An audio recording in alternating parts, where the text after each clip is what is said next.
Good evening po. Wow, we are now on our fourth night. Praise the Lord for sustaining us, for allowing us to bask in His goodness. We cannot take credit of anything good that happened this week, but we need to give God all the glory because He alone deserves everything. Amen? Let us pray. Dear Heavenly Father, we bring back all the glory and honor to you. We thank you so much for keeping every piece of us together. Without you, we know that we will be shattered into pieces. But even though most of us have experienced being shattered, thank you so much for collecting all those pieces together and making a one beautiful whole, patterned in the divine image of Jesus Christ. Dear Lord, help us to accept your plan for humanity, not only for our health, but for our salvation. Dear Heavenly Father, this is not possible without your Holy Spirit convicting us every day to give up the things that are so unnecessary in our Christian journey and to receive alone and embrace the righteousness of Christ that He freely offers.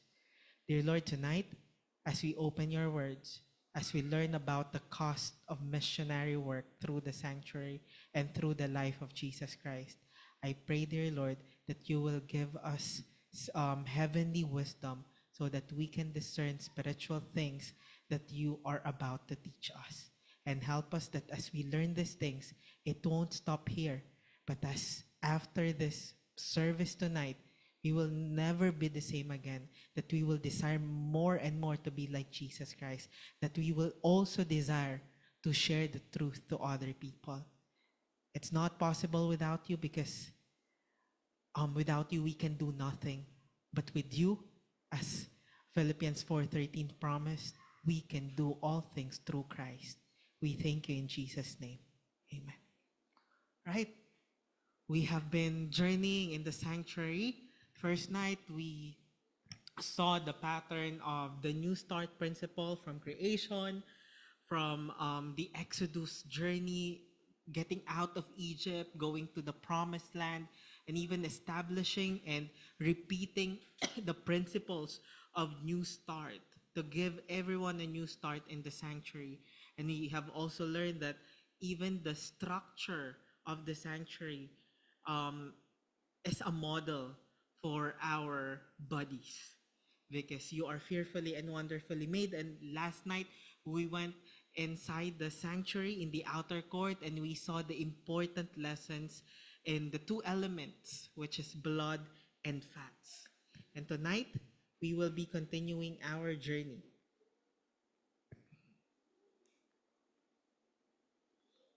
Okay, there. We've learned that Jesus is our new start. You cannot have a new start in your spiritual life without Jesus. You cannot have a new start in your lifestyle, health-wise, without Jesus Christ. Because Jesus, as we have learned last Monday night, He is our new start. Jesus is our new start because He is the food of man. According to John 6, He is the bread of life. He is also our physical strength because Paul says in Philippians 4:13 that you can do all things. How much? All things. And that's a beautiful promise through Christ which gives you the strength. He's also the living water. When He was speaking with the woman at the well, He offered that living water that if the woman will partake of that, she will never thirst again. And the same invitation is given upon each one of us tonight. He is also the light, and according to John 8:12, I am the light of the world. Anyone who walks with me shall never walk in darkness.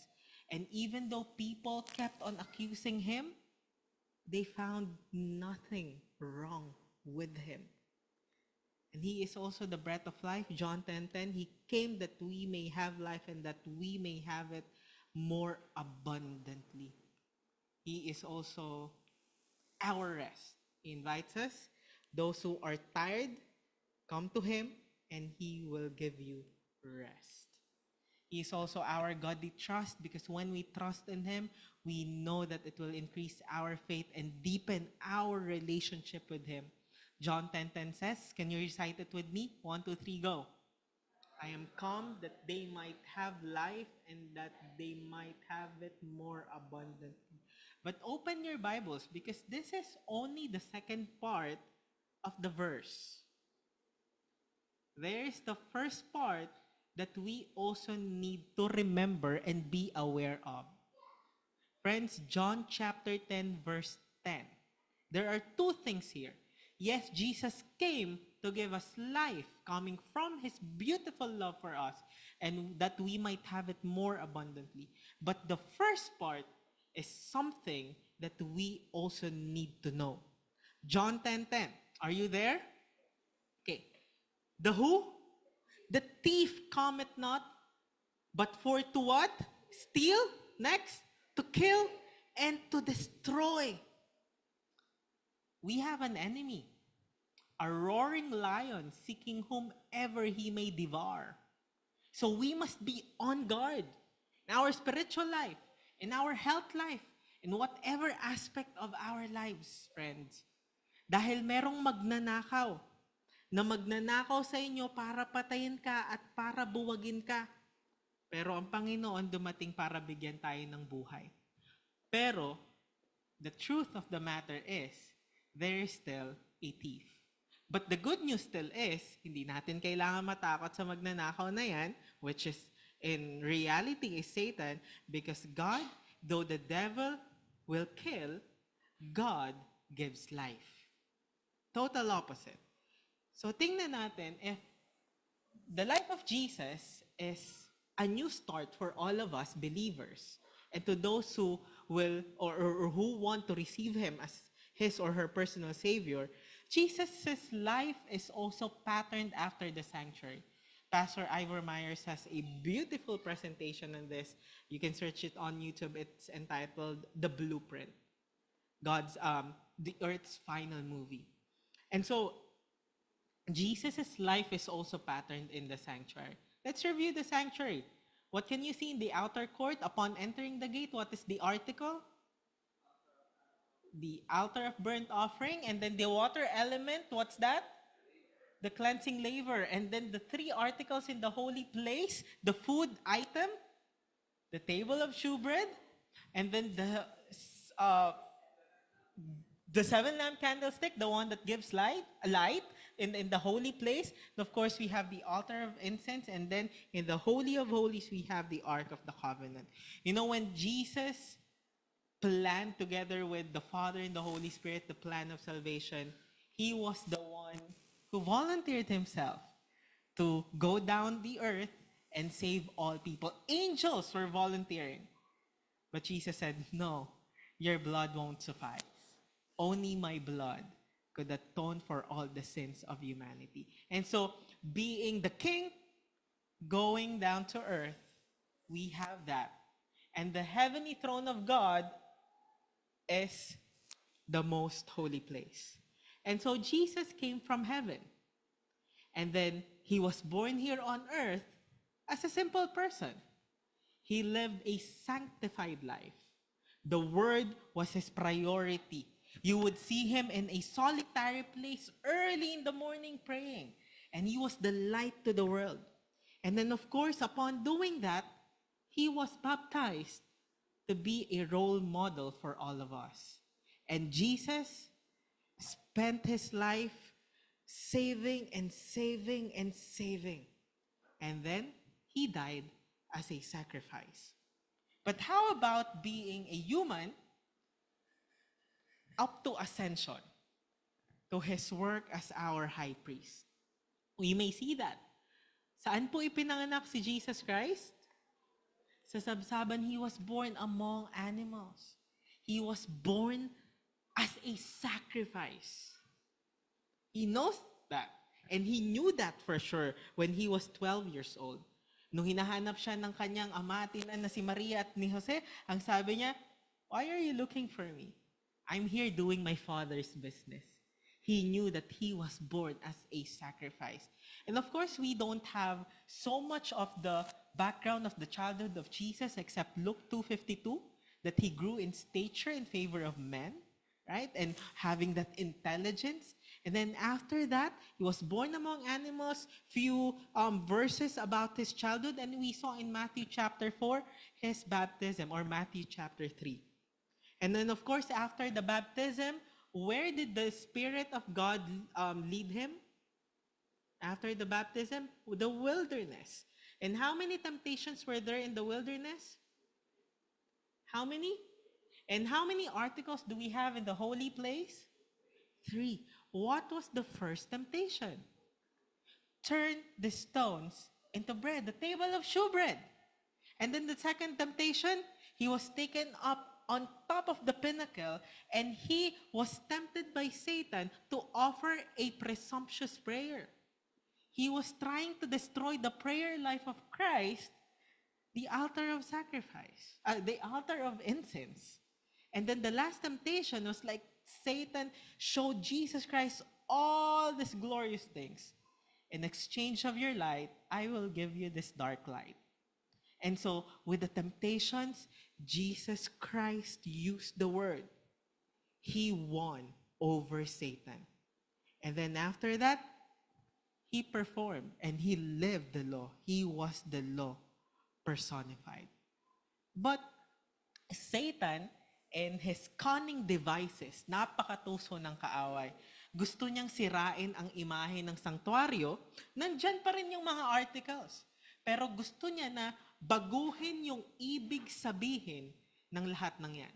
Of course, in the altar of sacrifice, we know that it's only the ultimate sacrifice of Jesus Christ yung makakapagligtas sa atin. And we need to receive Him through baptism, meaning, dying and then rising up again as a new creature. And then living a sanctified life, you prioritize the word, seeking first the kingdom of God and His righteousness, and all these things shall be added unto you. But that's not the end of it, because you need to witness, to let your light, your 7-lamp candlestick shine upon men, that they may see your good works and glorify our Father which is in heaven. But that's not the end of it. We need to live a prayerful life. According to the Great Controversy, I love passing by the university store in AUP when I was still studying there. There was this quotation from the Great Controversy: "No man is safe for a day or an hour without prayer." I love that. I love passing by the university store, not to buy something, but just to read that every day. No man is safe for a day or an hour without prayer. And of course, God wants us to be an abiding citizen of heaven by keeping the commandments of God and having the faith of Jesus Christ. And so those are the summary of all the meaning or the messages of the articles in the sanctuary. But according to Daniel chapter 12 verse 11 in prophecy, "And from the time that the daily sacrifice shall be taken away, may aalisin ang kaaway. The abomination that maketh desolate set up, there shall be 1,290 days." That is a prophecy. And so titingnan natin kung paano inalis ni Satan yung real and holy and solemn sanctified meaning of the articles of the sanctuary. Dahil ito ang daan natin papunta sa kaligtasan. According to Psalm 77:13, "Thy way, O God, is in the sanctuary." And who is the way according to John 14:6? Jesus is the way, the truth, and the life. Friends, gusto ni Satan, may ibang daan siya na maligaw tayo. Same pattern, but different meaning. So we can still be lost. Ganon ka-cunning siya. Ganyan pa rin yung itsura, pero iba yung ibig sabihin at tiyak maliligaw ka. And so tingnan natin kung paano inalis ni Satanas ang meaning ng altar of burnt offering, the cleansing laver, the table of shewbread, the 7-lamp candlestick, the altar of incense, and the ark of the covenant. When the Roman Empire was able to lead, they invented the indulgence. The altar of burnt offering is saying the sacrifice of Jesus is enough to forgive you of your sin. But indulgence says, according to Roman system, you need to pay in order for your soul to be saved. If you have a relative who is in the purgatory, you need to pay in order for the soul of your loved one to fly from the purgatory going to heaven. So they deceived. There was a deception. You need to pay in order for you to be saved. That is righteousness by works. But the sanctuary is teaching us righteousness by faith. The cleansing laver symbolizes baptism. But what did the Roman system, or what did Rome invent for us to be deceived? Same, water source, infant sprinkling. If you want to be baptized, you need to know the difference between righteousness and sin. You must name sin by its right name. But then they invented, if your daughter, your children, your baby dies right now, there's gonna be no salvation. So we need to baptize someone who still do not know the truth yet. Hence, the infant sprinkling. And they still need to pay for them to be baptized. Righteousness by works. And then the table of shewbread is all about the word of God, the will of God. The law of the Lord is perfect, converting the soul. His word, as Jesus has become the word that became flesh, it was changed by church tradition. You no longer need to bring your Bibles in the church. We'll just provide for you a copy of the program, and then you follow it, and then there's going to be responses, and then again and again, every single week that you go to church, we will just keep on repeating the chant, church tradition. The 7-lamp candlestick, it means witnessing. You shine your light for other people to see the good work that God has been giving you or has given you. But the enemy, through the papal system, changed it to the Dark Ages. Hundreds of years. Having a copy of the Bible, your life will be put to death. Many martyrs died just for them to share the truth, because Satan changed the 7-lamp candlestick of witnessing through the Dark Ages. You don't need to hear them, these martyrs. You just need to hear our leader, the one who is the head of their church, the papal system. The altar of incense, it symbolizes prayer and the righteousness of Jesus Christ. But Satan changed it through the papal system, through the confessional booth. No longer an individual must go straight to Christ. He must be there, a curtain dividing the small room, and the priest on the other side, hearing a sinner confessing to another sinner. Again, it's righteousness by works. Again and again. The enemy tried to do another sanctuary. Same process from the outer court going to the holy place and the most holy place. But this time, the most wicked place. The Ark of the Covenant containing the law of God. The enemy, through the papal system, changed the Sabbath truth from Sabbath to Sunday. When Constantine the Great came into the scene, I will just change some things. Instead of doing Sabbath and then, fasting, let's just have feast. Let's have some festivity. Let's bring the culture of the pagan people in the church. No one will notice the difference. And since then, many have been deceived. But there is a good news. There is a good news. What kind of news? Good news. What kind of news, friends? Good news. Do you want good news? Bad news? Good news, of course. According to Daniel 8:14, for unto 2,300 days, then the sanctuary shall be cleansed. Lilinis ang sanctuaryo. Mawawala yung defilement. bibigyang liwanag muli ang katotohanan na hindi sapat ang binayaran mong indulgence, na hindi biblical ang infant sprinkling, na dapat lagi lamang tayo magtitiwala at babagsak sa it is written, at ang dark ages mawawala, yung confessional booth babalik sa katotohanan na lalapit lamang tayo kay Kristo, at ang Sabbath truth ay mapuput into open again at mapapag-aralan para tanggapin ng nakakarami. Yan ang mensahe ng 2,300-day prophecy. How did it happen? How did the Lord kept on pursuing us by recovering what was lost because of the papal system? The altar of burnt offering from indulgence. In the year 1517, a great reformer came into the scene with the name Martin Luther. 1517, he nailed on the door of one of the churches in Germany his thesis on justification by faith. He said, what the church is saying that you are paying, it's not true. The merits of Jesus Christ, who loves you and died for you, is enough for you to be forgiven. Just come to Him and be forgiven. Ask forgiveness and believe that the Lord is cleansing you of your sin. And so, Reformation began. And the cleansing labor about the infant sprinkling, we have the founder of the Baptist Church in the 1600.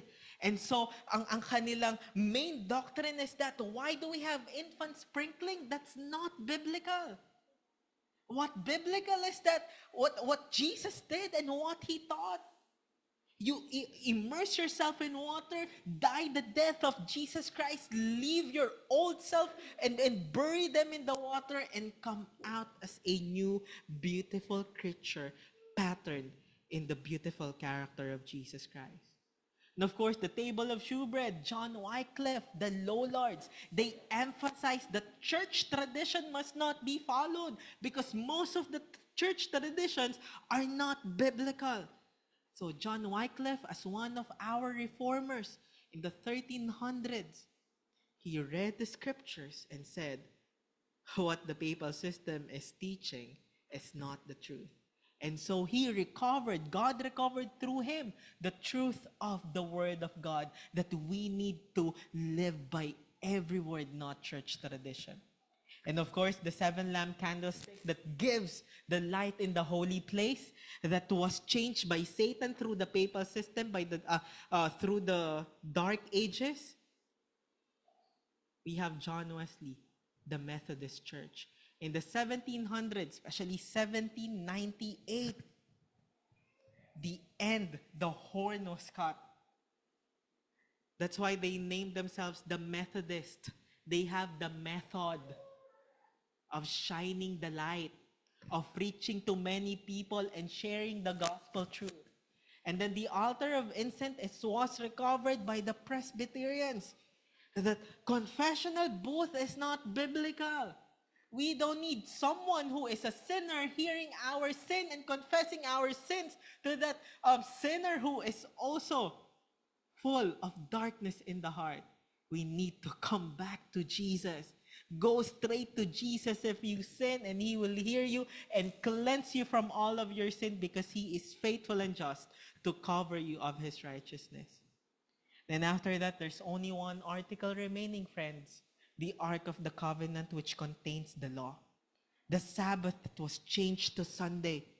Yet, in the year 1844, the Adventist movement was formed.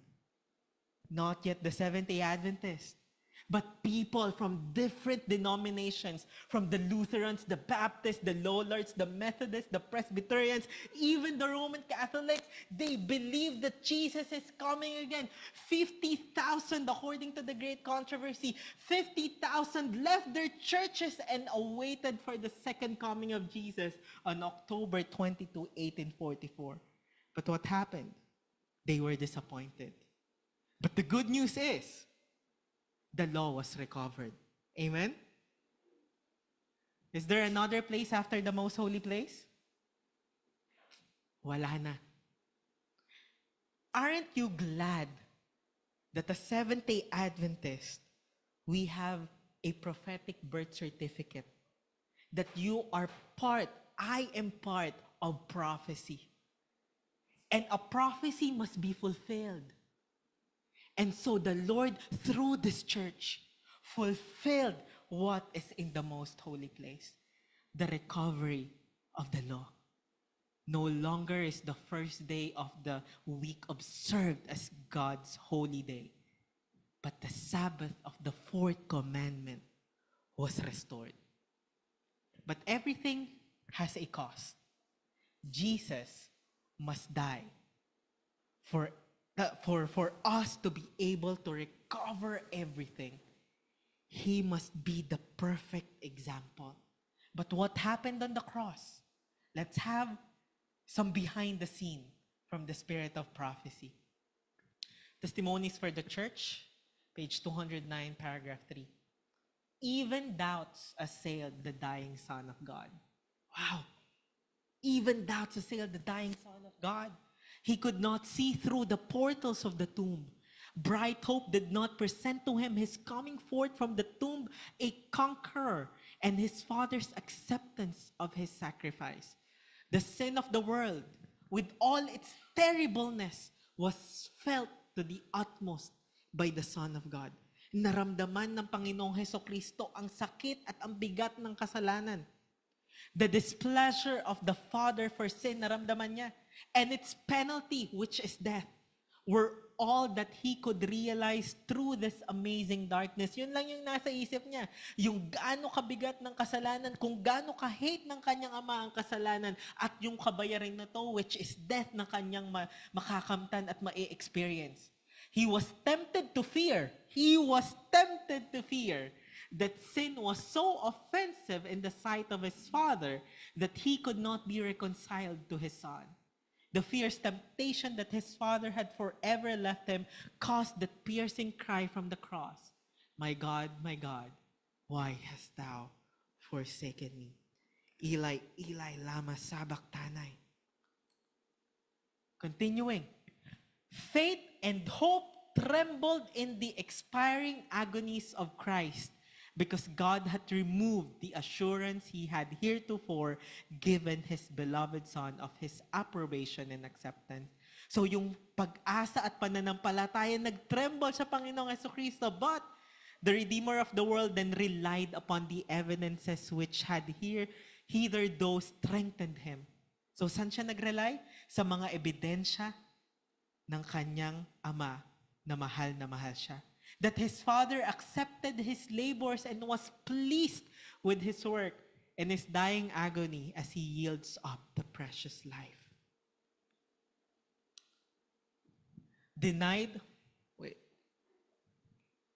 He has by faith alone to trust in him, whom it has ever been his joy to obey. He is not cheered with clear, bright rays of hope on the right hand nor on the left. Walang nagpapasaya sa kanya sa kaliwat kanan, yung mga nakapako kasama niya at lahat ng nakapaligid sa kanya, walang makakapagpasaya sa kanya. But amid the awful darkness which is felt by sympathizing nature, the Redeemer drains the mysterious cup even to its dregs. Ininom niya kung ano yung nasa cup. Denied even bright hope and confidence in the triumph which will be his in the future, he cries with a loud voice, Father, into thy hands I commend my spirit. Alam niyang nanalo na siya. That's why he confidently has commended his spirit to his Father. He is acquainted with the character of his Father, with his justice, his mercy, and his great love, and in submission, he drops into his hands amid the convulsions of nature and heard by the amazed spectators the dying words of the man of Calvary. Praise God for what Jesus did. Without that, you will not be here tonight. Without that, we will not have this week of prayer. Without that, you won't have a birthday, Kuya D and Mother. Without God's sacrifice. But praise the Lord for God's sacrifice that we can have this life and we can still breathe His life. And so friends, paano kinuha ni Satanas na akala niya'y nagtagumpay na siya? Paano niya kinuha isa-isa ang pag-asa kay Jesucristo? Remember during at the beginning of the slide, Jesus is our new start. Na-review lang natin yan. Alam nyo ba, na paulit-ulit tinangkang nakawin ni Satanas ang bawat letra sa Panginoong Hesukristo. Yung wastong nutrisyon, wastong ehersisyo, tubig, sunshine, pagtitimpi, hangin, pagpapahinga at ang trust in God. Paulit-ulit sinubukang alisin ni Satanas kay Hesukristo, ngunit hindi siya nagtagumpay. Bakit? Dahil ang pinakauna niyang tinangkang kunin ay ang trust in God. Pero sinabi sa mga quotations na nabasa natin, acquainted si Jesus sa character ng kanyang ama. Nagtiwala siya hanggang sa huli. Look at this. Luke 22:42.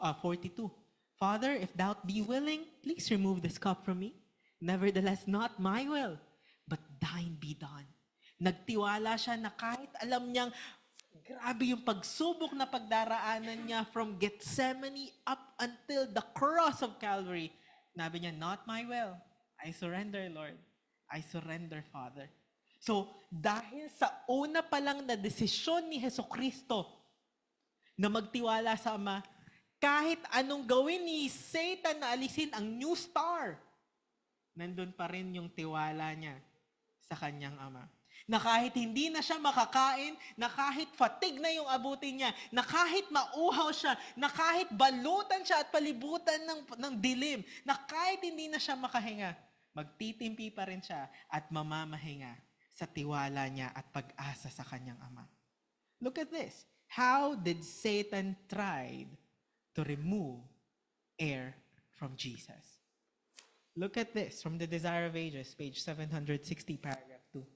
His labored breath grew quick and deep as his soul panted under the burden of the sins of the world. Last night, Kuya D was telling me the experience of Kuya Kan and Kuya D in Kuya D's little room before. The breath that was growing quick and deep. Dahil hindi na makahinga. Hindi dahil pasan niya lang yung kahoy na napakabigat. Dahil pasan niya yung kasalanan ng buong mundo. Malalim at napakabilis. Nakarinig na ba kayo ng may hika? Paano sila huminga kapag inaatake sila? Imagine Jesus experiencing that while carrying the cross and carrying the sin of the world. And so Satan was like, okay, I'm kind of successful. He could not breathe anymore, but Jesus trusted the Father. Mawawalan ako ng hininga, pero sa pagkawala ng hininga ko, maibibigay ito sa mga taong masasalba dahil sa sakripisyo ko. Mawalan ako ng hininga, pero para sa kanila, bibigyan ko sila ng hininga. Pwede po ba kayo mag-inhale? Exhale. Inhale.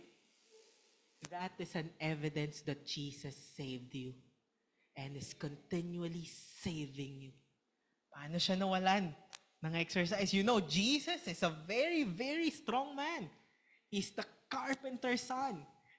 Grabe yung trabaho niya sa carpenter shop. Grabe, naglalakad lang siya. Wala pa nung Grab, wala pa nung Angkas or Joyride. Wala pa nung mga services. Naglalakad lang siya at napakalakas niya. But look at what Satan did. Early Writings 175, paragraph 2. The Son of God was delivered to the people to be crucified. With shouts of triumph, they led the dear Savior away. He was weak and faint from weariness. Di ba dapat pag mahina na pagpapahingahin? Pero tingnan nyo, pain and loss of blood by the scourging and blows which he had received. Yet the heavy cross upon which he was soon to be nailed was laid upon him. Pagod na nga, dapat pagpapahingahin. Pero ang kaaway sinabi, dagdagan pa yung pagod niya. Jesus fainted beneath the burden. 3 times the cross was placed upon his shoulders and 3 times he fainted. Hindi moderate intensity exercise yung ginawa ni Jesus Christ for you. Jesus Christ do the highest intensity exercise para sa'yo. Sabi ng Panginoong Hesukristo, ako na lang yung mapapagod, ako na lang yung gagawa nito para sa'yo. So when you exercise, you can still rest. Can you stand up? for me, friends? Can you stomp your feet 3 times? You are still able. Because Jesus died carrying the cross, so you won't go to Golgotha carrying the cross. Sit down. Thank you so much. Jesus did this all for you. How about rest? Hindi binigyan ng pahinga ng kaaway yung Panginoong Hesukristo para bawat gabi magpahinga ka kahit anong dami ng problema ang pwede mong maisip. Look at this, Signs of the Times, January 17, 1878. He knew that no sleep would refresh his weary frame until he closed his eyes in death. From that Thursday night to Friday morning to Saturday, walang tulog si Jesus Christ. Kuya D and I just only had 3 hours of sleep last night. I was very tempted to murmur, but I was happy today. I was very happy today. And then having this, I asked forgiveness from the Lord. Lord, sorry for murmuring that I only have 3 hours of sleep. But hey, Lord, I was able to massage you last night. I was able to massage Kuya D last night for a few minutes. I was able to help him. So thank you, Lord. Thank you, Lord. More than that, wala kang tulog so that even though meron akong problema, pwede akong makatulog. Wag lang ngayong oras na to. Not now, but later. That you can rest in His bosom with His promises. Sunshine.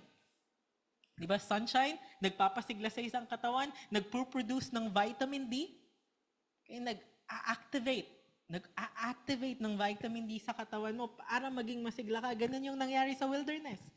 Para maging masigla sila papunta sa promised land. Look at this. Luke 23, 44 and 45. And it was about the 6th hour, and there was what? Where? Over all the earth until the 9th hour, and the sun was darkened, and the veil of the temple was rent in the midst. Sabi nga sa kanta, kapag langit ay maulap at tila uulan. Kanino ka lang mananawagan? Kay Jesus manawagan. Jesus Christ experienced all the darkness. So even though there are a lot of problems you are experiencing right now, you can still see the light. Not at the end of the tunnel, but right in front of you. Tingala ka lang. Alam mo na kahit maulap, nandyan pa rin yung araw. Hindi napapagod magbigay ng liwanag. The same with the Son of Righteousness. He experienced darkness so you can experience light for all eternity with Him. Water. Sinabi natin yung water, di ba? Healthy, no side effects. Makakatulong for cleansing. But what did the devil do? John 19:28. After this, Jesus, knowing that all things were now accomplished, that the scripture might be fulfilled, saith, I thirst. Nauhaw siya para sa'yo. Para malaman mo na kahit dehydrated ka na, Jesus offers Himself as the living water. Praise God for His love. Praise God for what He had done. Pero, ito pa, tinempt ni Satan si Jesus Christ. Pero kita nyo, blue yan. Yung letter T sa dulo, yellow, meaning hindi successful si Satan. And another T na hindi successful si Satan, temperance. A righteous man is, or a man who strives for mastery is temperate in all things. Mark 15:28. And they gave him to drink wine mingled with myrrh. Tinanggap ba ni Jesus Christ? Why? Anong gagawin ng alak sa kanya? Mananumb yung katawan niya. Magkakaroon ng anesthesia. Hindi niya mararamdaman yung bawat sakit, bawat hagupit, bawat nararamdaman niyang pasakit dahil high siya. Gusto siyang lasingin ng kaaway, tinempt siya.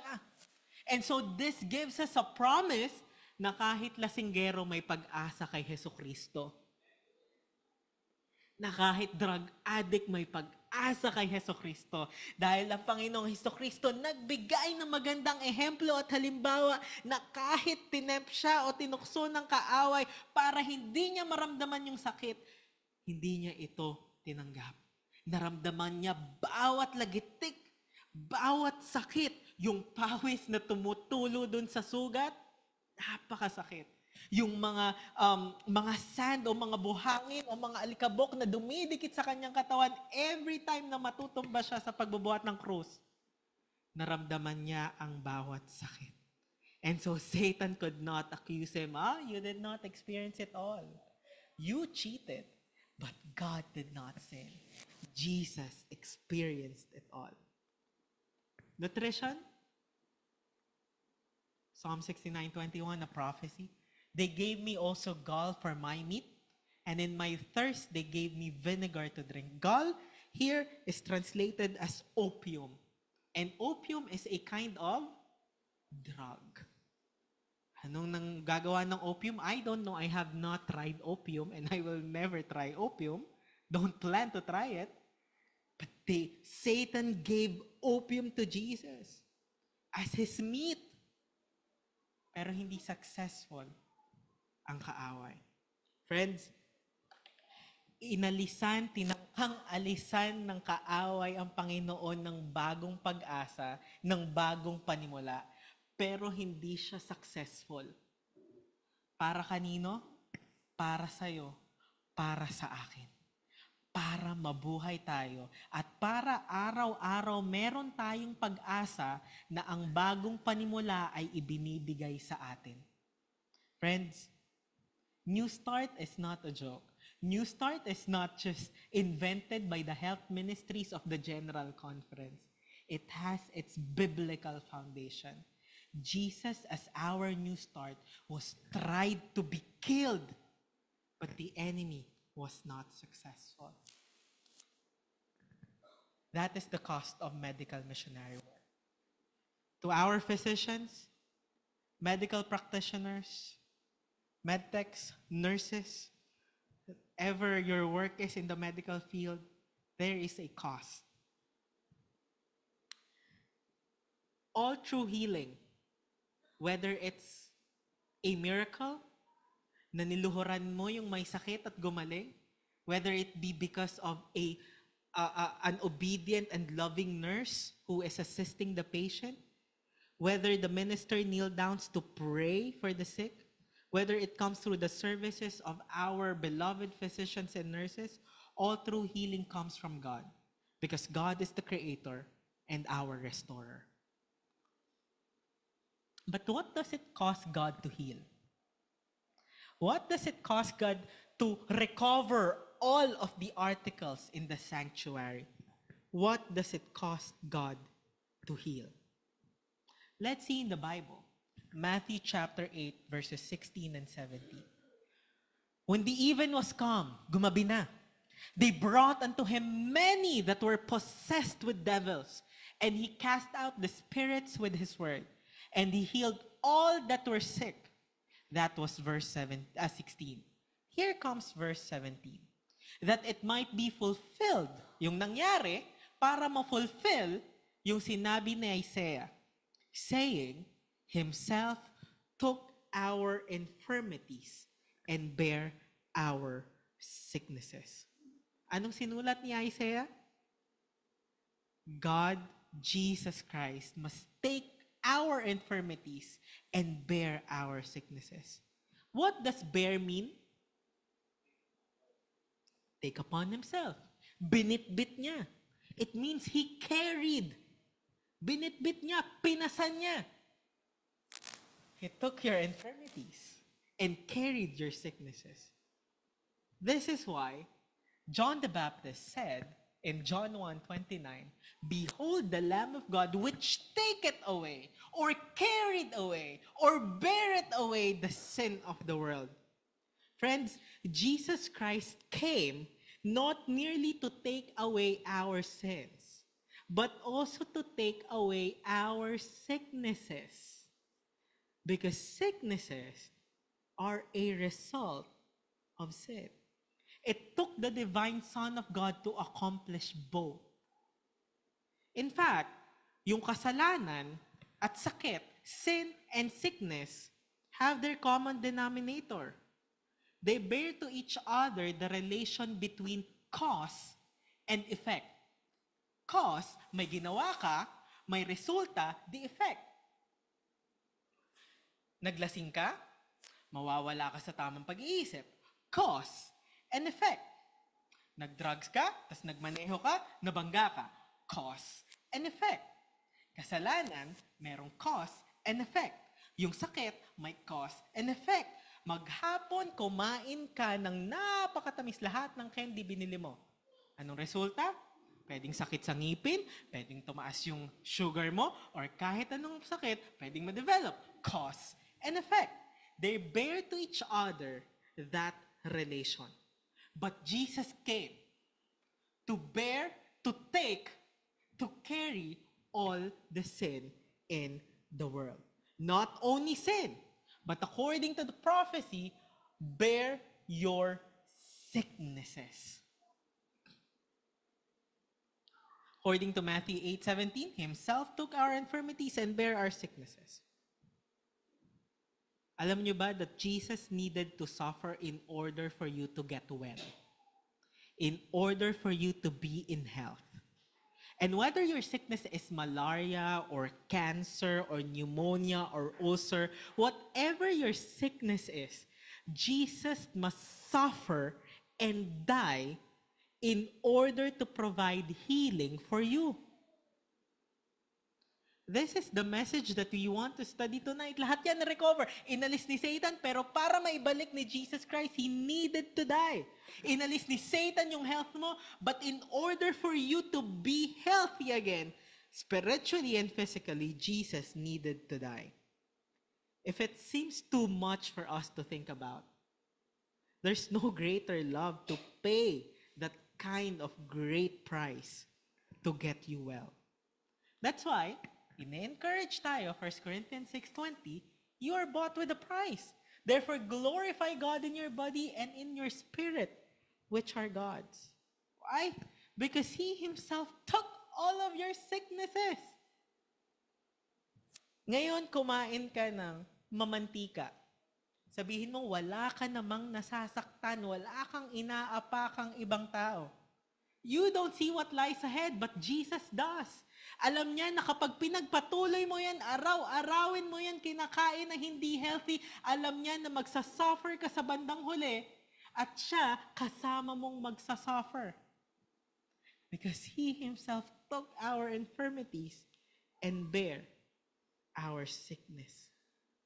Kaya nga, paulit-ulit, hindi sa'yo yung katawan na yan.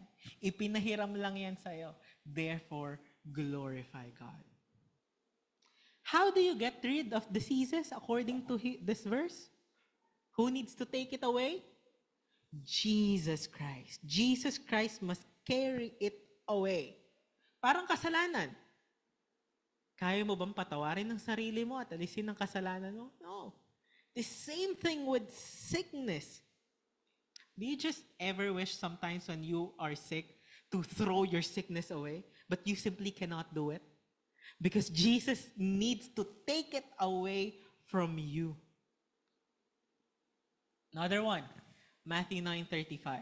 And Jesus went about all the cities and villages, teaching in their synagogue and preaching the gospel to the kingdom and healing every sickness and every disease among the people. Napaka-busy ni Jesus Christ. Busy pa more than sa emergency room sa ospital.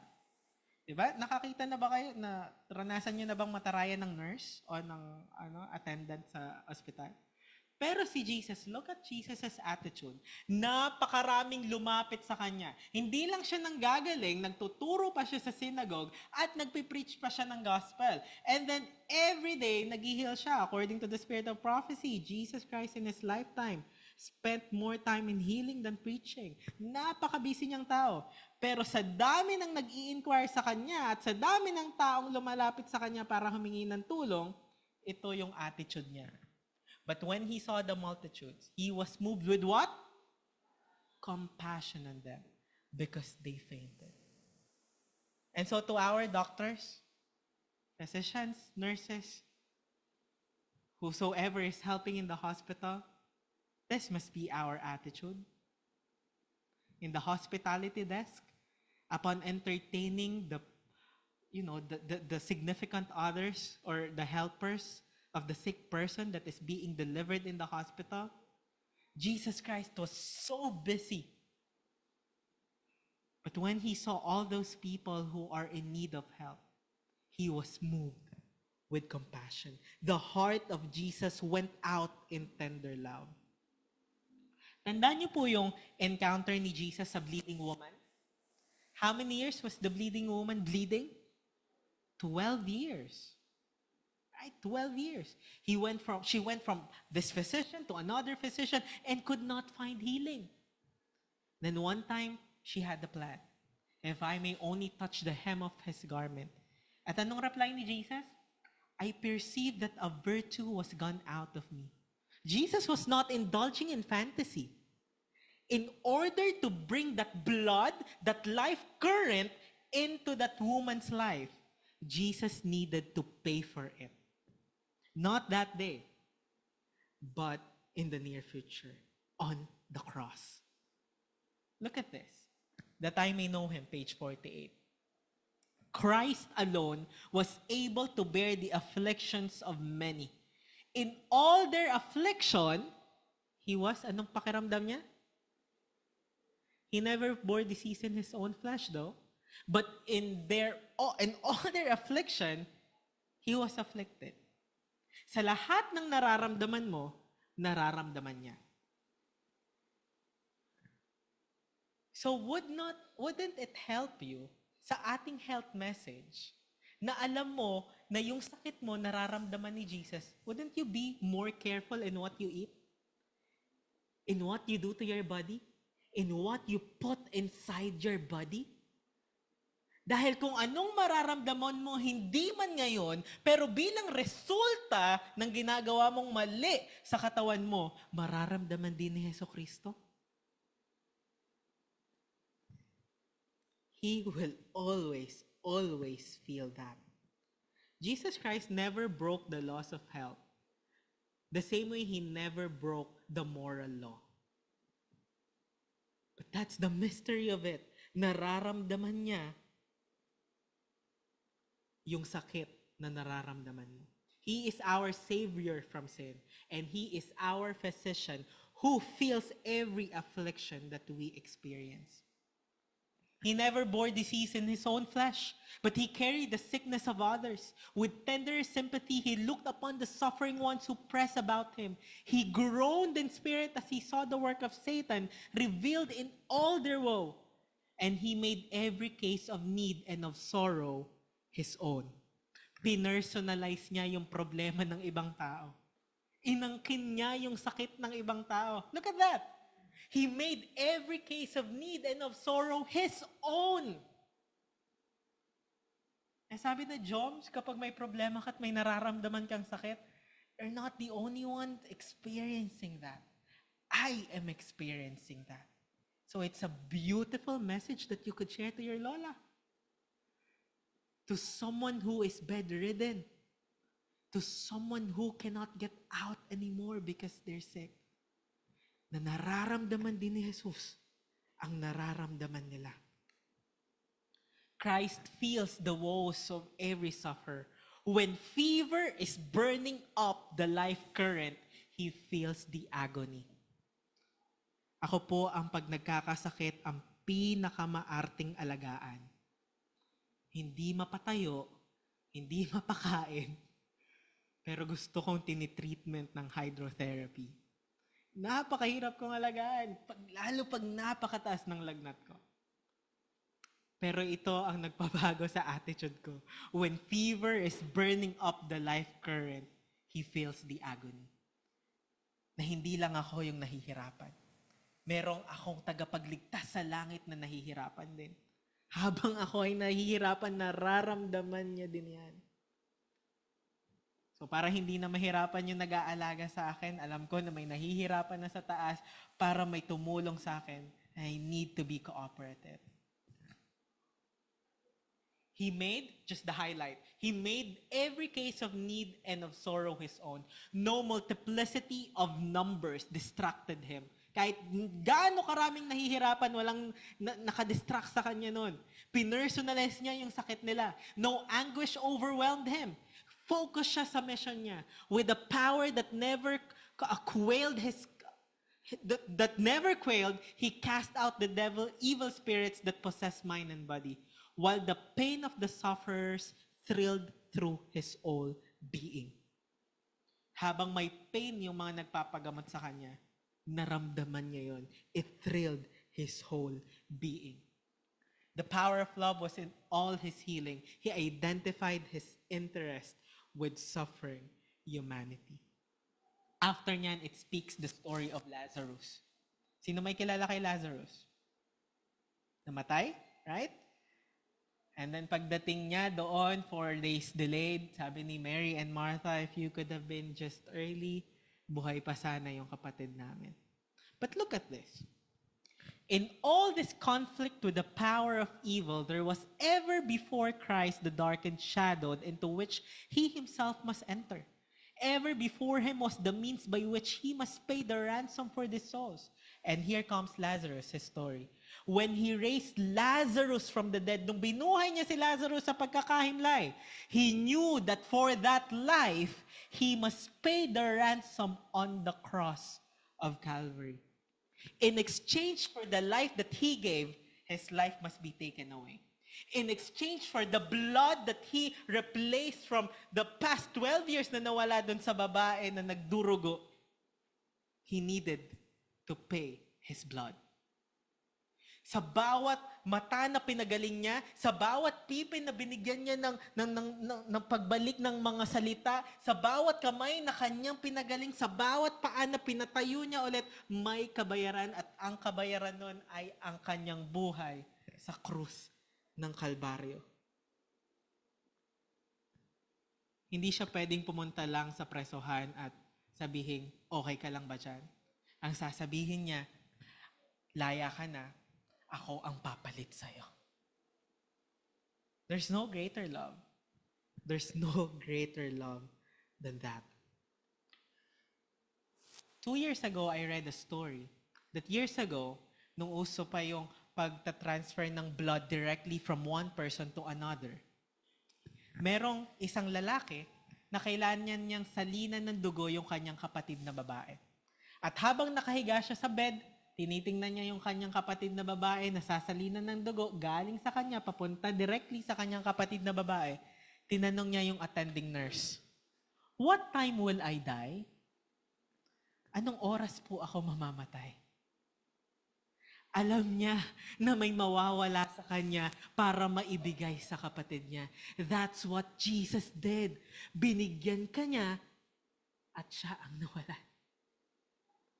Friends, kapag sinurrender mo sa kanya yung kasalanan mo, hindi pwedeng umalis ka na empty-handed. Dapat may baon ka. At anong iyong ibibigay niya sa'yo? In exchange of your sin, His righteousness, so you could be able to live a holy life. Look at this. In Isaiah 53:4 and 5, surely He hath borne our griefs and carried our sorrows, because with His stripes, we are healed. Kailangan niyang masugatan para mabigyan ka niya ng kagalingan.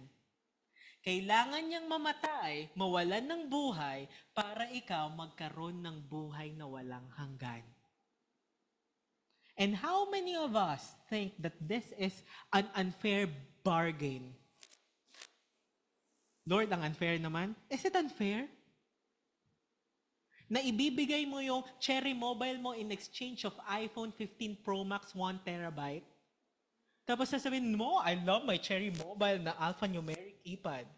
Gusto ko to, ikikeep ko to kahit sira na. But in exchange for iPhone 15, you won't do that? Come on. But it's more than that.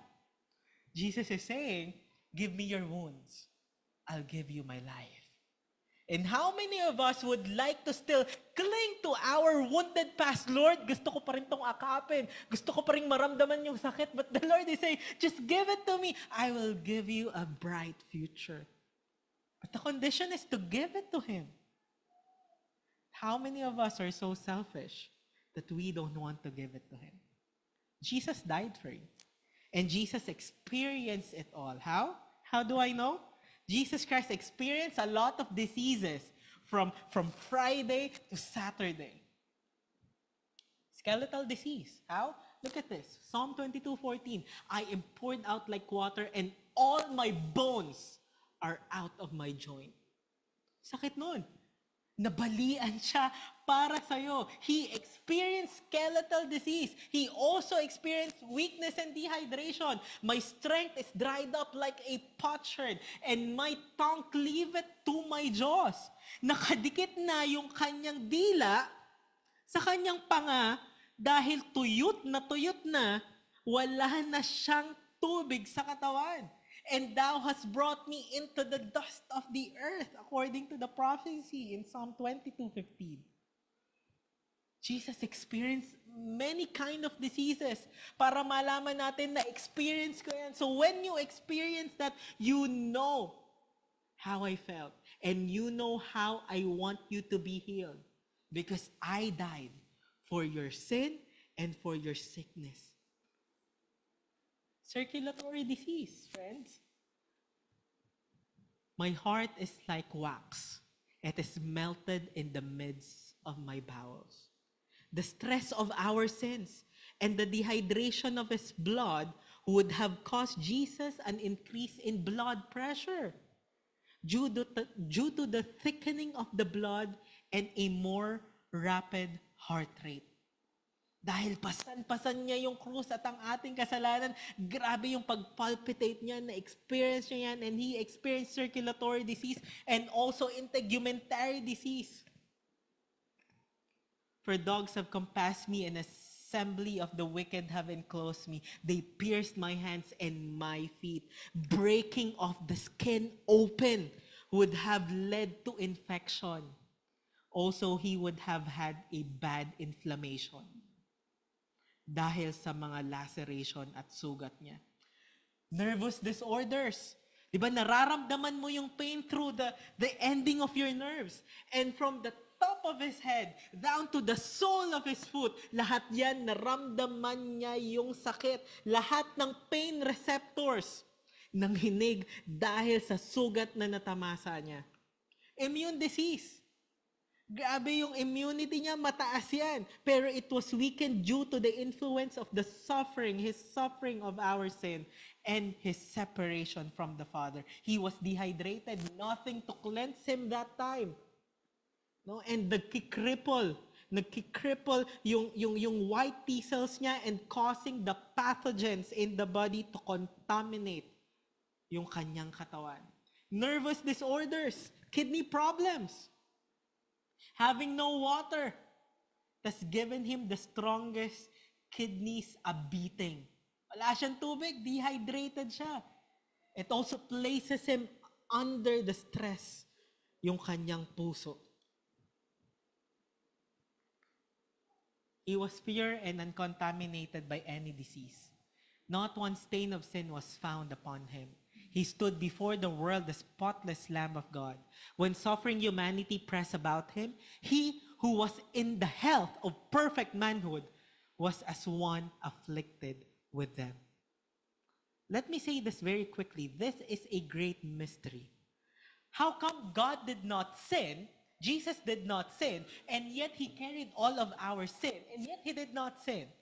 How come he is in perfect health, and then he took all of our sicknesses, yet he did not become sick?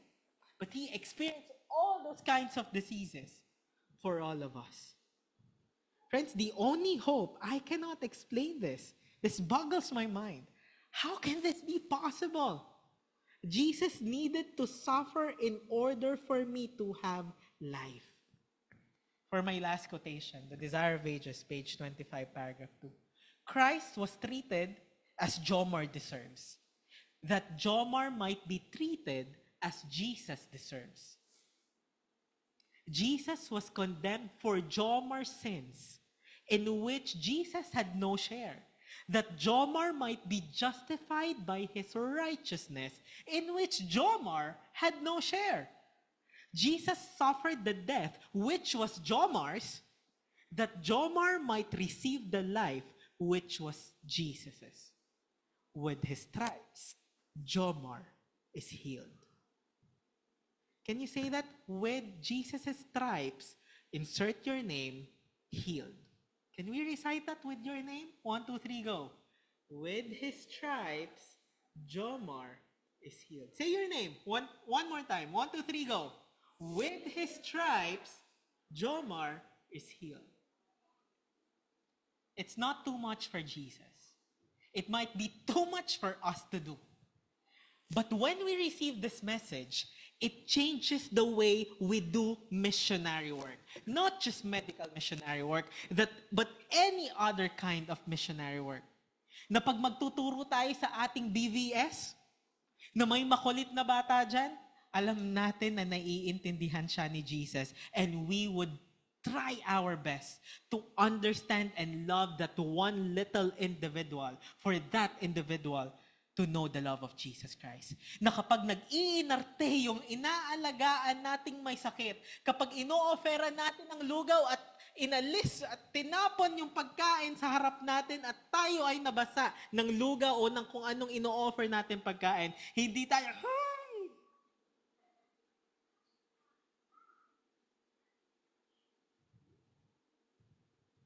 And to the people who are tirelessly working in the hospitals, we salute you.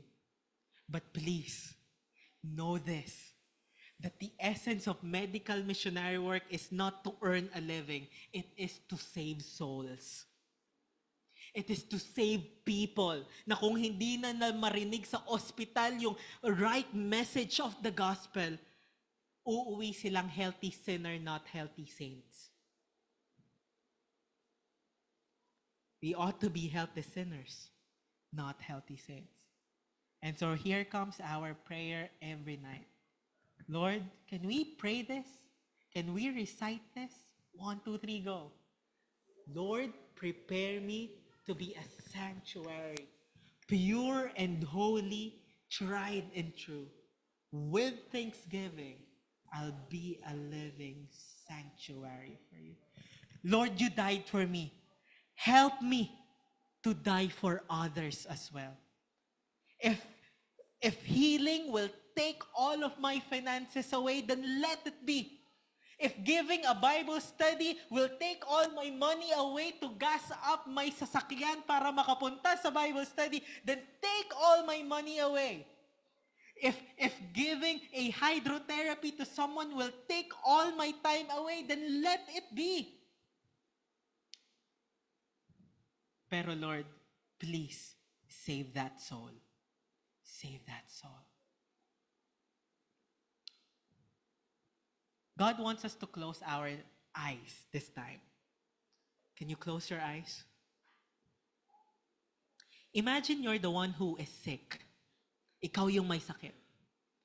At niligtas ka at pinagaling at ginawa kang buo ni Jesus. And now your job is this. You know someone who is sick right now. Marahil lola mo, lolo mo, kapatid mo, anak mo, kaibigan mo. Marahil marami siyang na-experience. But God is telling you right now, I want to use you to save that person's soul. I want to use you to bring healing to that person. If you want to be used, friends, we will pray. Let us pray. Father in heaven, we thank you so much for even though it cost all of you for us to experience your medical missionary work, it resulted to our healing. So help us not to take that gift for granted. Help us that in this body, we will take care of this. We will still glorify you. We would still understand people who are still suffering from their diseases. And we will love them the way Jesus loves us. We would love them even though it will cost us something. But let it be, dear Lord, because this is your experience and we want to follow your footsteps. Dear Heavenly Father, Jesus Christ has given us the perfect example. Even though Satan tried to take away all the new start from his life, and yet he became triumphant and overcome even death. And so help us to do the same. Na kahit tempted kami na kainin ang mga hindi mas maganda sa aming katawan, na tempted kami na maging lazy at hindi mag-exercise ng faith at ang katawang ito, na tempted kami to be dehydrated because of sin, na tempted kami na napalibutan ng aming sarili ng kadiliman more than the light of your word. Na tempted kami na maging intemperate at huminga ng hangin ng mundo more than the atmosphere of heaven. Na tempted kami na hindi matulog dahil sa pag-iisip ng problema. Help us, dear Lord, that just like Jesus Christ, He first and foremost trusted you as His Father. We cannot do this without your Holy Spirit. We beg of Him. We plead for Him to possess us and lead our lives into way everlasting. Lord, many times we have disobeyed your law of health and your moral law. And so, dear Lord, tonight we want to make that solid decision that as we wait for the soon return of your Son, we will keep this body in its healthiest way for your glory and glory alone. And thank you because you died to give us health. We give back all the glory and honor to you in Jesus' name. Amen.